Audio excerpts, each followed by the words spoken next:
Chères Esbigeoises, chers Esbigeois, déjà 3 ans de mandat.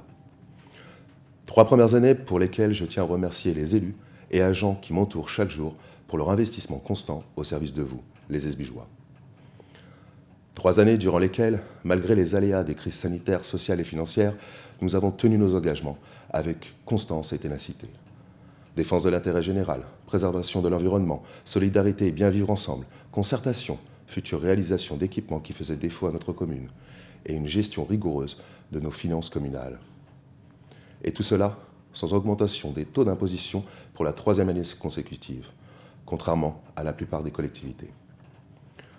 Je tiens aussi à souligner le renforcement des outils de communication et de concertation, magazines, sites internet, avec Espace Citoyen, nouvelle application PanneauPocket gratuite pour tous que je vous invite à télécharger, ainsi que les réunions publiques d'information et la concertation régulière des associations, des parents d'élèves, des instances du type Conseil municipal de jeunes, Conseil consultatif des seniors et de vous également. Nous faisons évoluer Esbly pour vous et avec vous. 2024 verra notamment la concrétisation des projets auxquels nous travaillons, conformément à nos engagements. Continuer à agir pour la préservation de notre environnement, en organisant la préemption et la protection des espaces naturels, déjà plus de 7000 m² achetés avec un budget dédié. Renforcer le plan local d'urbanisme d'Esbly pour préserver notre qualité de vie. Nous verrons également cette année le début de la réalisation de 2 projets majeurs après un important travail de préparation et de recherche de financement. L'installation dans les prochains mois de plus de 50 caméras de vidéoprotection et d'un centre de supervision urbaine.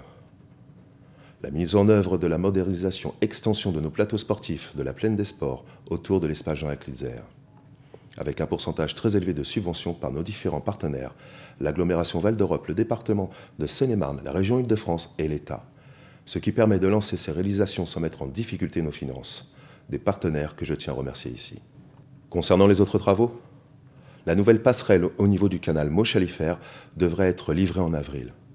Une bonne nouvelle, tant elle est indispensable pour notre liaison douce nord-sud de notre ville et assurer ainsi la sécurité piétonne. Au moment où je vous parle, les travaux d'assainissement sur notre départementale devraient être terminés. Aussi contraignants que nécessaires, ces derniers ont pu faire comprendre l'importance de cet axe routier, retardant à la fois les Esbigeois, les Varles-Européens et les Seine-et-Marnais. Les pouvoirs publics, départementaux et nationaux ont ainsi pu prendre conscience que cet axe n'est plus adapté à l'évolution démographique et urbaine de notre territoire.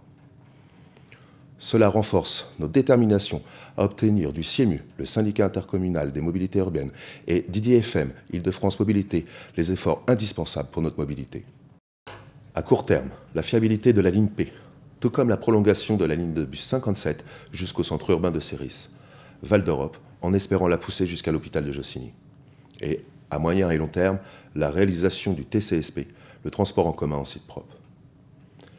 J'ajoute à cela que nous venons d'apprendre, par notre gestionnaire des eaux, la nécessité de réaliser en 2024 des travaux pour assurer notre alimentation en eau potable.